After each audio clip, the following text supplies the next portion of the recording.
Hi friends, இந்த வீடியோவில் திருப்பதி சாமி தரிசனம் நாங்கள் வந்து ஃப்ரீ தரிசனத்தில் போயிருந்தோம். அதுவும் இந்த முறை போனது எஸ்எஸ்டி டோக்கன் எல்லாமே சாமி தரிசனம் பண்ணிட்டு இருக்கோம்.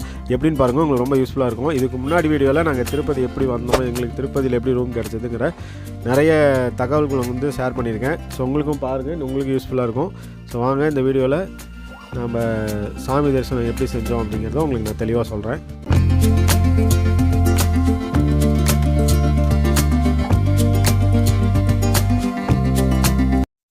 திருமலையில் நம்ம சாமி பார்க்கணும் அப்படின்னா இந்த வழியில் தான் போகணும். திருமலைக்கு மொத்தம் 3 வழியில் போக முடியும். நான் காட்டியிருக்க இந்த வழியில் வந்து பார்த்திங்கன்னா பஸ்ஸு, அதாவது நீங்கள் போகிற பைக்கு, காரு, பஸ்ஸு, இந்த மாதிரி எல்லா விதமான வாகனத்துலேயும் போகிறதுக்கு இந்த வழியில் போகணும். அதே மாதிரி போகிறதுக்கு ஒரு வழி, இறங்குறதுக்கு ஒரு வழியில் வந்து திருமலையில் இந்த மாதிரி வசதி வந்து செஞ்சு கொடுத்துருப்பாங்க. இன்னொன்று வந்து பார்த்திங்கன்னா மொத்தம் திருமலைக்கு 3 வழியில் போகலாங்க. இந்த மாதிரி காரு, பைக்கு, பஸ்ஸில் போகிற வழி ஒன்று. அடுத்து நடந்தே போகிறதுக்கு ஸ்ரீவாரி மெட்டுங்கிற வழி இருக்குது. இதுவும் பார்த்திங்கன்னா கிட்டத்தட்ட 2388 ஸ்டெப்ஸ் இருக்குது. நம்ம கீழே அடிவாரத்தில் சாமி கும்பிட்டு 2 மணி நேரத்துலேயே மலைக்கு மேலே ஏறிடலாம். படி வந்து கொஞ்சம் வந்து ஆரம்பத்தில் போகிறதெல்லாம் ஈஸியாக தான் இருக்கும். போக போக தான் ரொம்ப படி வந்து செங்குத்தாக இருக்கும்.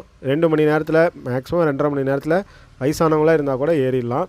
இந்த பாதை வந்து உங்களுக்கு திருப்பதியிலேருந்து 20 கிலோமீட்டர் தொலைவில் இருக்குது. ஸ்ரீவாரி மெட்டு அப்படின்னு சொல்லி. இந்த இடத்துக்கு வந்து நீங்கள் லக்கேஜ்லாம் வந்து இந்த படி வழியாக கொண்டு போகணுன்னு இல்லை, அடிவாரத்திலே கொடுத்துட்டு டோக்கன் வாங்கிக்கலாம். நீங்கள் மலைக்கு மேலே ஏறி ரீச் ஆகிறதுக்கு அதுக்கப்புறம் ஒரு 1/2 மணி நேரம் வெயிட் பண்ணிங்கன்னா உங்களோட லக்கேஜ் வந்து மேலே வந்து கலெக்ட் பண்ணிக்கலாம். நீங்கள் படியில் எல்லா படியிலையும் இந்த லக்கேஜெலாம் தூக்கிட்டு போகணுன்னு கிடையாது. அதே போல் இந்த இடத்துக்கும் வந்து திருப்பதி ரயில்வே ஸ்டேஷன்லேருந்து ஃப்ரீ பஸ் இருக்குது. இங்கே போகிற வழியில் சூப்பராக ஒரு இடத்துல வந்து பார்த்திங்கன்னா நிறுத்துவாங்க. இந்த பஸ்ஸுக்கு வந்து நீங்கள் எதுவும் காசு கொடுக்க வேண்டியதில்லை. நீங்கள் நடுவில் வந்து நாங்கள் காலையில் நேரத்தில் ஒரு டைம் போயிருந்தோம். அப்போ வந்து நடுவில் சூப்பராக ஒரு இடத்துல நிறுத்தியிருந்தாங்க. செம்ம டேஸ்ட்டாக இருந்தது டிஃபனு. எல்லாமே வந்து ஒரு பட்ஜெட்டாக, காஸ்ட்டு கம்மியாக ஒரு வந்து சாப்பிட்றதுக்கும் ரொம்ப அருமையாக இருந்தது. சாப்பிட்டுட்டு நீங்கள், ஏன்னா அங்கே ஸ்ரீவாரி மெட்டிலலாம் வந்து ஹோட்டலில் அந்த மாதிரி எதுவும் கடையெல்லாம் கிடையாது. நீங்கள் போகிற வழியிலே சாப்பிட்டணும். இன்னொரு வழி வந்து பார்த்திங்கன்னா அலிப்பேரி ஃபுட்பாத் அப்படின்னு. இது 3500 ஸ்டெப்ஸ் இருக்கும். கிட்டத்தட்ட ஒரு 4 மணி நேரம் வந்து டைம் ஆகலாம், 4லேருந்து 5 மணி நேரம். என்ன காரணம்னா ஒரு 7 கிலோமீட்டர் தொலைவு இருக்கும். ஸோ இந்த அலிப்பேரி ஃபுட்பாத்தில் வந்து போகிற வழியில் நிறைய கடைங்க இருக்கும். இங்கே உங்களுக்கு தேவையானதெல்லாம் வந்து நீங்கள் அந்த அலிப்பேரி ஃபுட்பாத்லேயே வந்து வாங்கிக்கலாம். டீ கடை, ஹோட்டல் ஆகட்டும், இல்லை ஜூஸ், அந்த மாதிரி எல்லாமே. இதே வந்து ஸ்ரீவாரி மெட்டில் கிடைக்கும், ஆனால் வந்து உங்களுக்கு லிமிட்டடாக தான் கிடைக்கும். அந்த இடத்துல வந்து பார்த்திங்கன்னா பெரிய அளவு ஹோட்டல்லாம் கிடையாது. ஸோ நீங்கள் அப்படியே மலை ஏறி வந்தீங்க அப்படின்னா சாமி தரிசனத்துக்கு, இந்த மலையை வந்து வராகி மலை அப்படின்னு சொல்லுவாங்க. சாமியை பார்க்குறதுக்கு முன்னாடி வராகி அம்மனை பார்த்துட்டு தான் அவங்களோட தரிசனம் பண்ணிவிட்டு அதுக்கப்புறம் தான் சாமியை பார்க்கணுங்கிறது ஒரு ஐதீகம். என்ன காரணம்னா, இந்த மலையை வந்து வராகி மலைன்னு சொல்கிறது வந்து வராகி அம்மனுக்கு சொந்தமான மலை. அதில் வந்து பெருமாளோட சன்னதி இருக்குது. நீங்கள் இந்த பார்க்குற தெப்ப குளத்துக்கு பக்கத்துலேயே தான் வராகி அம்மனோட கோயிலும் இருக்குது. நீங்கள் இங்கே பார்த்துட்டு அடுத்து சாமி கோயிலுக்கு எதிர்த்தாப்புலேயே பார்த்தீங்கன்னா ஆஞ்சநேயருக்கு கோயில் இருக்குது. அது வந்து உங்களுக்கு இந்த என்ட்ரன்ஸ் வழியாக போகும்போது முன்னாடி பார்த்தீங்கன்னா கோயிலுக்கு எதிர்த்தாப்பில் அந்த விளக்கு வைக்கிற இடம்லாம் இருக்கும். அங்கே தான் வந்து ஆஞ்சநேயருக்குன்னு கோயில் இருக்குது. நீங்கள் அங்கே வந்து அவரையும் தரிசிக்கணும். கோபுரத்துக்கு அப்படி எதிர்த்தாப்பில் நீங்கள் அந்த கோபுரம் பார்த்தீங்கன்னா தெரியும். அந்த இடத்துல வந்து ஆஞ்சநேயருக்கு நீங்கள் விளக்கு வச்சு பூஜை பண்ணி அவரையும் வந்து தரிசிக்கலாம். இதே மாதிரி நீங்கள் திருமலைக்கு வந்து போகும்போது இந்த மாதிரி விளக்கும் வந்து வாங்குங்க, தேங்காயும் வாங்கி நீங்கள் மாதிரி உடைக்கலாம். இந்த இடம் வந்து பார்த்திங்கன்னா ஆஞ்சநேயர்கள்னு சொன்னல, அந்த இடத்துல தான் இந்த தேங்காய் உடைக்கிறது, விளக்கு வைக்கிறது எல்லாமே பண்ணலாம். ஸோ திருமலையில் நம்ம சாமி கும்பிட்றது ஃபஸ்ட்டு வராகி அம்மனை சாமி கும்பிட்டு திருமலை பெருமாளை சாமி கும்பிட்டு இந்த ஆஞ்சநேயரையும் கண்டிப்பாக கும்பிடணும். ஸோ நான் இந்த முறை ரூம் எங்களுக்கு கிடைச்சதே வந்து பார்த்திங்கன்னா கோயிலுக்கு அப்படியே ரொம்ப பக்கம். இறங்கி நம்ம இந்த இடத்துல போனோடனே கோயிலோட வலதுபுறத்துக்கு உண்டான பாதை இது. இந்த வழியாக தான் நீங்கள் வந்து போகும்போதும் உங்களுக்கு ஃப்ரீ தரிசனம், டோக்கன் இல்லாமல் போகிற உங்களுக்கு உண்டான லைன் வந்து பார்த்திங்கன்னா இதில் தான் வரும். இது என்ன அப்படின்னா, இந்த லைன் நேராக வந்து உங்களுக்கு கொண்டு போய் உங்களை அந்த வெயிட்டிங் ரூமில் வந்து உட்கார வச்சுருவாங்க. இந்த இடம் நான் காட்டியிருக்கிறது இதே ரோடு தான். இந்த வழியாக போனீங்கன்னா கிட்டத்தட்ட அந்த வெயிட்டிங் ரூமுக்கே நேராக போயிடலாம். இதே நீங்கள் கீழே எஸ்எஸ்டி டோக்கன் வாங்கினீங்க அப்படின்னா அது வந்து ஏடிசி சர்க்கிள்லேருந்து அங்கே வந்து வெயிட்டிங், அங்கே வந்து பார்த்திங்கன்னா அந்த க்யூ ஸ்டார்ட் ஆகிற இடம் இருக்கும். அங்கே போய் ஸ்டார்ட் பண்ணணும். ஆனால் இந்த மாதிரி டோக்கன் வாங்காதவங்க நேராக மலைக்கு வராங்கள, அவங்களுக்கு வந்து இது தனியாக இந்த என்ட்ரன்ஸு, நேராக போய் நம்ம வெயிட்டிங் ரூமில் உட்காந்துடலாம்.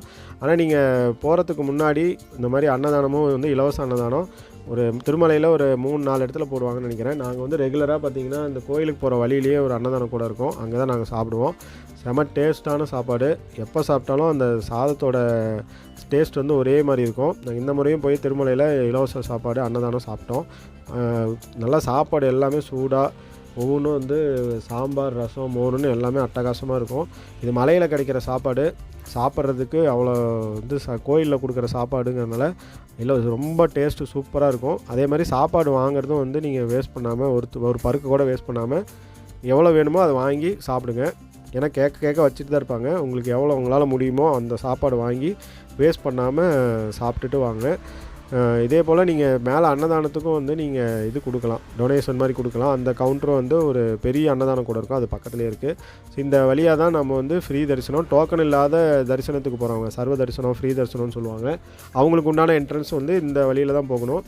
நம்ம முன்னெல்லாம் வந்து நாங்கள் சின்ன பையனாக இருக்கும்போது இந்த வழியில் தான் போய் நேராக வந்து அந்த இதில் உட்காருவோம். அந்த வெயிட்டிங் ரூம் சொல்லுவாங்கள்ல, பெரிய ஒவ்வொரு ரூமாக இருக்கும், அந்த மாதிரி வெயிட்டிங் ரூமு, அந்த ரூமில் தான் உட்கார வைப்பாங்க.